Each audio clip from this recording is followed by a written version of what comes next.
Welcome to Parks and Pixie Dust Podcast.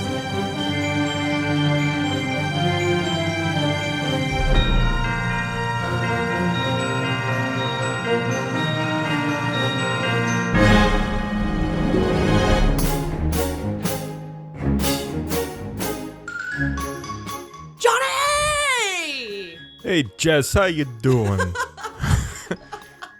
That was my best Patrick Warburton impression. Nice. Nice. Needs some work, apparently. Okay, gotcha. Yeah, and mine's the same every time. Johnny! Or Johnny John. Yeah, anyways, people are probably like, okay, tired. Anyways. Oh, these people again. I know, these folks. Everybody, welcome. Parks and Pixie Dust Podcast, episode 32. 32. Dang. Yeah, we made it. We made it. 32 was the age that bothered me a lot, but Oh. I felt really old. You want to talk about it? Yeah, I know. I need to go to therapy about it, but yeah. Okay. But yeah. No, I'm kidding. Kind of. Anyways, John, what are we talking about today? Well, I mean, that was kind of why I tried my best Patrick Warburton impression. Because we were talking about Soarin. Yes, Soarin over now. It's Soarin over the world. Tell us how you really feel. But originally it was Soarin over California, and then it was named Soarin at Epcot. Yeah. So let's talk about this attraction, John. Yeah, well, I mean, so we could talk a little bit about how it came to fruition. Apparently it was in the works since 1996. Awesome. Originally called Ultraflight, Yep. but they wanted some kind of hang gliding experience for guests to go on. Yep. But they couldn't find like the right ride mechanism. Sure. So they shelved it for a bit. Okay. Until Imagineer Mark Sumner was in his attic one day and found an old erector set and was playing around with it, and then he configured like what guests sit in now. So like he like configured like 3 rows or a few rows and then lifted it up and So then cool. decided to like, do a screen, like a big IMAX type screen. Yep. Move around, get some sense, see some things. So cool. Yeah. And the huge screen is what makes you really feel like you're there because it's under your feet. Like, it's not like you see, like, black under your feet. Like, it's like... Yeah, I mean, like, it literally lifts you up in front of the screen. And the screen is curved, too. So it sort of engulfs your vision. Yes, totally. I think the part that... It's really great if you could get the front row. Because then you don't get the You don't the get feet. Yeah. Yes. But, I mean, agree. either way, it's still a great ride. Yes. Front, middle. Yeah. Is the best, truly. But, Yeah. as you said, great ride, and I agree. Although, if you're in the third row and you fall, it's not that far of a drop. That's true. That's true. Or, like me, remember my backpack was frickin' enormous, and I couldn't even get it out, and some lady had to help me? Yeah, we were stuck there. That was nuts. Holding up the ride. I know. Jesus, thanks a lot. I know. What are you going to do with me? Anyways. But yeah, so this ride opened up in 2001. And that was an park opener at Disney's California Adventure. Yep, and I remember your mom raving about it. Yes. And was just like, to my parents, you guys would love this. Yep. And look what they do. They do. Yeah. Because you know what? Yeah. It's so original. Mm-hmm. It was the first ride of that type in the world. And obviously Disney's California Adventure being a California at first themed park, that, you know what I'm saying? Like, that in itself didn't do as well. Remember, California Adventure as a park didn't do very well at the beginning. However, for the fact that it was a California sort of themed park, which, nice try, but the ride Soarin' over California nailed it. Yeah, that was definitely Disney, one of Disney's finest. I agree. And much of that had to do with the score. Oh my God, I tear up. I was listening to it today with Natalie. I tear up every time I hear that score. And it was composed by a composer named Jerry Goldsmith. He's well known in like the movie and the TV world. He's done Poltergeist, Mulan, Hercules, Air Force One, Star Trek. Amazing. So yeah, he did a fantastic job with that. I don't know what about it. It's so emotional. Like, I can't, like... It's true. Like, when words fail, music speaks. Like, I have no words for it. Yeah. It's just, actually, kind of going back to our episode about line cues. Oh yeah. The line cue of California Adventure's Soarin', I love. Because when you're in line, you're seeing all of these photos of famous aviation people. Pilots, Amelia aviators. Earhart.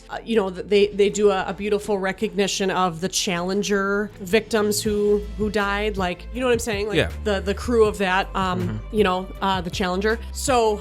And then the music that's playing when you're in line is so... Oh, yeah, because it's all like film scores and TV scores. Yes. Yeah, they're all iconic. It's always fun to like walk past that area because I think they still have that same They do, I music believe. playing. Yes. And thinking, okay, where's this from? What's this from? Mm-hmm. Yeah.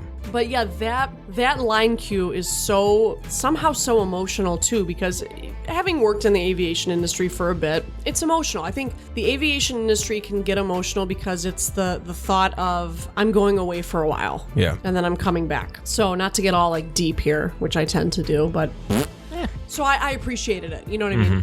But yeah, I just think that the score of Soarin' over California is one of the most emotional pieces of music. Like, I don't know what it is, what it does, but even when, another example of just real quick music that makes you emotional, you've seen the movie The Perfect Storm, right? With George Clooney. A long time ago, yeah. Okay. Oh my God. I think when I was either newly postpartum or pregnant, we turned on the movie, and after 2 minutes, I was sobbing from Really? the music playing. I said, we can't watch this movie today. Huh. I know I'm screwed up. But anyways, like, the That's music. It is insane what music does. Yeah, absolutely. You know? Wow. So... I think I might need to rewatch that movie. Oh, that's another fabulous movie. It's Oh been my a God. long time. Yes. So good. But yeah. With like the success of Soarin' Yes. in California Adventure, then they built one to expand in the land pavilion, Epcot. Epcot, yep. And which was entitled Soarin', but it was still Soarin' over California, correct? Right. Yes. Right. And then eventually they rethemed it to Soarin' Around the World. Yep. Which I believe the one in Tokyo. Yep. Or Shanghai opened up first. Yep. Tokyo, I think it was first. Tokyo. Because it was called Soarin' Over the Horizon. Okay. Okay. And it's yes, very... you're right. No, Shanghai. Shanghai opened? Okay. Shanghai, sorry. So they're all very similar, except like the endings are different because they kind of end in their respective parks. Their park totally makes sense. Yep. Yeah. And there's like, I think maybe an extra scene in Tokyo. So the one in Tokyo that opened in 2016, that was then entitled Soarin' Over the Horizon, but it was the Soarin' Over the World scenery, I assume. Correct? Yeah. Okay. Got it. Okay. So... And then actually 2019 was Tokyo Disney Sea Park. Oh, okay. Got Soaring Fantastic Flight. Okay. Which I assume is... It's probably the same same sort of thing, yeah. Yeah. So... And it's like, because you know how you go to the Eiffel Tower towards the end of the ride? They go to Tokyo Tower. That's really cool. Instead. Cool. And then end up in Tokyo Disney. So cool. Yeah. It is nice how like each version of the ride goes to their respective park. For sure. Yeah, it makes it more personal. Absolutely. And then the fireworks at the end, that's cool. That's really cool. Yeah. Really pretty. And the composer of the newer version is by a guy named Bruce Broughton. Yeah, okay. Bruce Broughton. He's been with Disney for a while. He did like Homeward Bound. Okay. This isn't Disney, but Tiny Toon Adventures. Sure. But he did a lot like Rescuers Down Under. He did a lot of attraction music for like the most recent version of Spaceship Earth. Okay. When it was around Ellen's Energy Adventure. Okay. Before Guardians. Okay. Honey, I Shrunk the Audience. Oh, cool. If you remember that. Okay. Yep. And then now this Soarin' version. So that's pretty much like a rundown of the history of this ride. So let me ask this though, because with the new music, it is the same, but it's the same different. theme. It's the same theming. But yeah, it's the same theme, but it's like now that you're going to different parts of the world. Yeah. They incorporated like cultural instruments. Oh, sure. Yeah, like over like in one of the Asian countries. Yeah, in China. Yeah. They'll have or over the Taj Mahal. It's like a different instrument. recall. Yeah, it's kind of this. more like twangy. Yes. And then like when you're in Egypt, it has like a lot of tambourine. Yep. It always reminds me of The Mummy. Sure. When we go to Egypt. Yes. Which I think that might be my favorite part of the soundtrack, Yep. the new soundtrack. 'Cause Yep. I love The Mummy, the Brendan Fraser version. Yeah, totally. So my question though would be, because the melody is the same, okay, I would love to talk to the composers of this, because how did you then... Let's call them up. We should.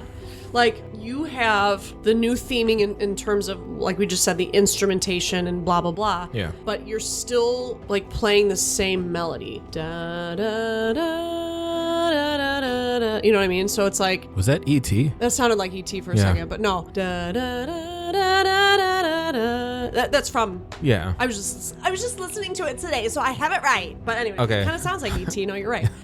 No, you're so right. In fact, maybe I'm a little buzzed, so I sang that screwed up. But From those anyways, Buzz Buttons. We Buzz just Buttons. had a homemade fuzzy tauntauns. yeah. But so I don't know. I just There was here's what I hate. Okay, let me. Can I have my like best for a sec now? Chatterfest. Sorry, Chatterfest. Sorry. Jeez. Trying to tone it down here. I know. I felt that I'm just gonna give an opinion. Yeah, I think we're in the opinion zone Let's right start now. with the, and now we're in the opinion zone. I don't like the new version at all. No, I mean it's fun to like still ride Sure, because it's relaxing. sure. But I if don't you know, wanted I don't know what to- the word relaxing means. I was actually talking to Steve about that the other Oh, day. yeah? Like the word relax, I'm like, that means going to sleep, right? Like I don't even know what the word relaxing means. Like that's not I even think in just my kind of vocabulary. like sitting still. I don't know how to do that. Oh, you don't? No. I relax all the time. That's awesome. I sit still. I'm a still sitter. But I think the music is like the new music is in a narcissistic relationship and their light is dimmed. Jesus. I'm so deep here. This is the tip of the iceberg, folks. Like I can't wait to get more into this. I'm sorry, but the old music, like I said, is so emotional Yeah, and I and think epic. I think part of that has to do with like the transitions throughout Yes. the video, Yes. like the movie portion. Sure. Because California, you're just going through it. You're just going from different parts of California, Right. And the music changes a little bit, but it feels more flowing, if that makes any sense. In the first one. In the first one, yeah. Yes. Whereas, Concur. like with Yes. around the world, you're going from like Germany to China to India to Africa, Right. And they're hard cuts, you know, Yes. just to get that transition Yes. in from like one country to another, Right. and then to change that music style abruptly Yeah. to match that country. That's a really good point. Yes. That and the fact that the footage is CGI, computer generated, right? Yeah. So- they did they did fly around the locations. Okay. But Okay. there was a lot of touch-ups with CGI to make it look more clean cut. For sure.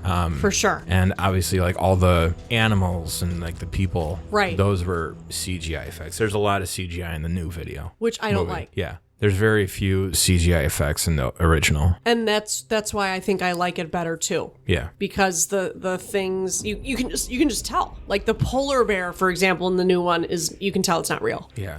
Yeah, You I know? think they just wanted to, and I was also reading, and it makes sense too. It's like kind of like a Where's Waldo in the new Yeah. video. Yeah. Because it's just like, okay, you're in Antarctica or wherever you start. I forget where Yeah. you start. Yeah. Yeah. But like each country has like the polar bears or the elephants. Yeah. And they do something silly Yes. to make the transition into the next country. Like Yes. the elephant will fling up dust. Yes, that's and right. you're in the Great Wall of China. Right. And it's just kind of like, I was reading about it and they're just like, okay, so we see this animal over here. Yep. Okay, they're going to do something soon and then we're going to be in a different country. So Right. it kind of takes you out of that. Whereas California, it's just it just comes very natural. Right. Right. And I know like there, changes in scenery are kind of like, some can be drastic, but I don't know, it just flows better.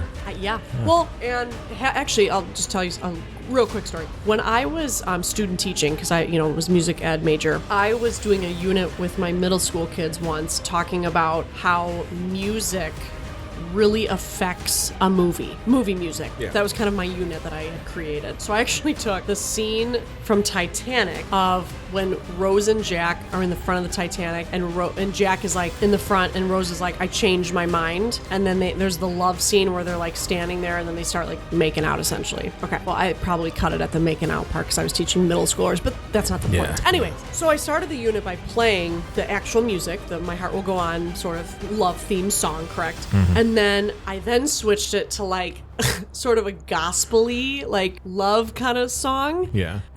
My students were dying laughing because it did not work. Yet it was still a lovey-dovey kind of theme, right? Mm-hmm. So I think that the music is a part of also why truly the first one flows better, because it's continuously epic, and not having to transition into the cultural instruments like you said. Mm-hmm. Like I think that's a big thing. I almost would say, if you're gonna make it be Soarin' Around the World, that's fine, but I don't like the music. Like I wish they almost should have kept the music as is. I think it would have worked fine. I agree. Like, I think it's cool. Like, I appreciate you. Like, cool job that you tried to incorporate cultural instruments. Super cool. I respect the hell out of that, right? But you kind of made the ride less epic. Yeah. Because, like, in the original film, they do have, like, a desert type scene. Yeah. Similar to Egypt. Sure. And it has like that same style music. Yes. And it's just like that could have easily been transferred into that scene. Right. And had the same effect. Right. But I also felt, maybe this is what of what I remember, I do feel like the new ride doesn't move as much. Like the physical ride. Yeah. Like I felt like I was more sitting still. I feel like the old ride used to really kind of move you forward, like jolt you more forward. Yeah. And I have felt like the new one does not. I could see that. Yeah. Yeah. So I agree. That bothered me too, because it is mainly a ride for visual, right? Mm-hmm. It's not a thrilling roller coaster type ride. It's a visual type of ride. It's a sensory ride, right? Yeah.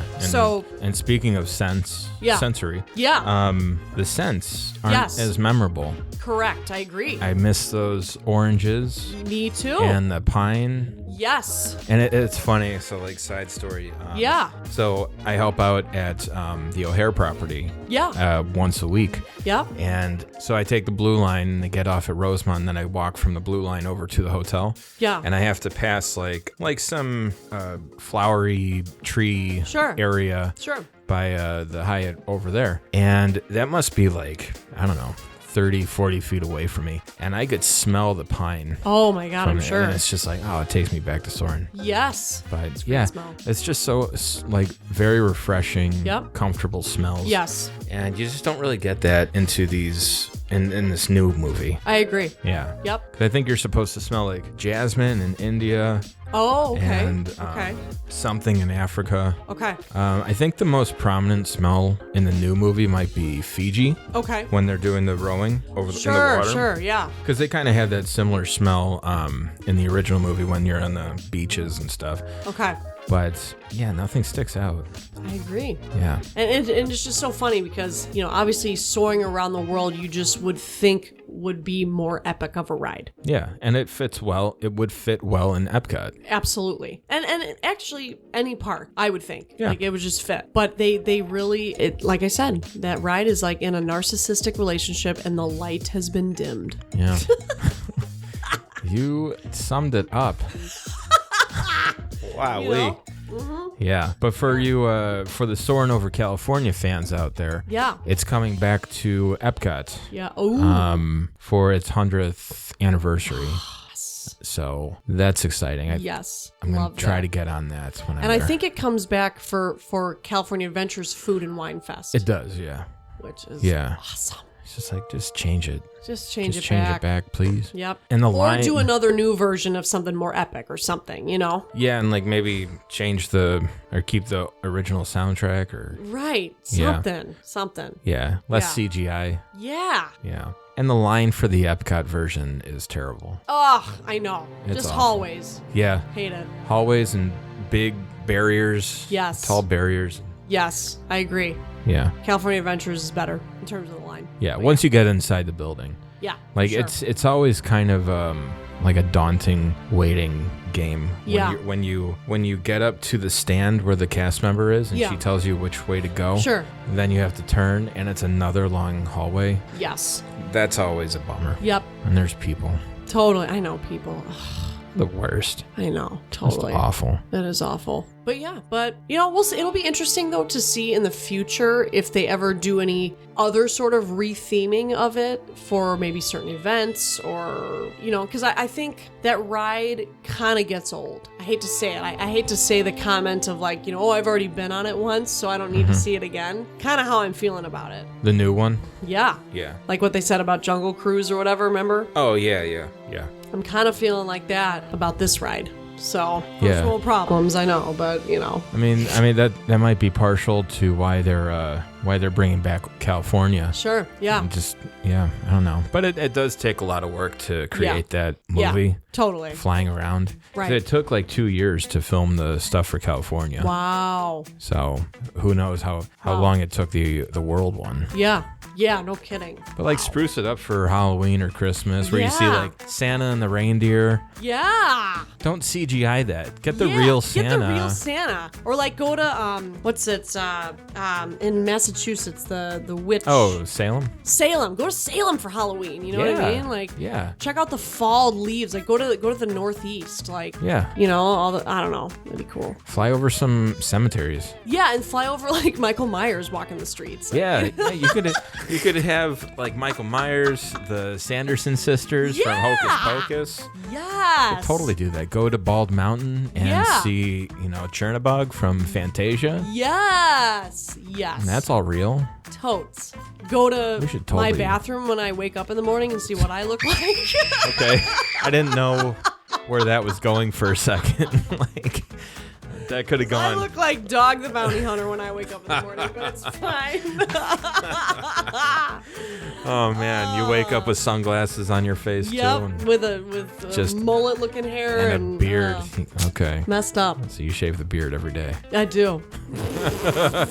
Joking. Yeah. Well, yeah. So I really would like to hear people's feedback on this ride because I feel like especially if you've gone on both versions. Yes, totally. So anyway, so what we got coming up next episode, we're going to be talking about Tower of Terror. Yeah, we're entering spooky season. Yes, we are. So good stuff coming up. But John, you got anything else? No, I don't, Jess. Okay. All right, well, you have a good night. Bye. Bye. Thank you so much for listening. We appreciate all your support. Please leave us a review and/or rating on your favorite podcast platform. You can find us on Instagram and Facebook under Parks and Pixie Dust Podcast. We are also on Twitter and TikTok under Parks and Pixie Dust. Give us a follow and stay tuned for lots of updates. And you can also email us at parksandpixiedustpodcast@gmail.com. Our episodes come out weekly on Wednesdays.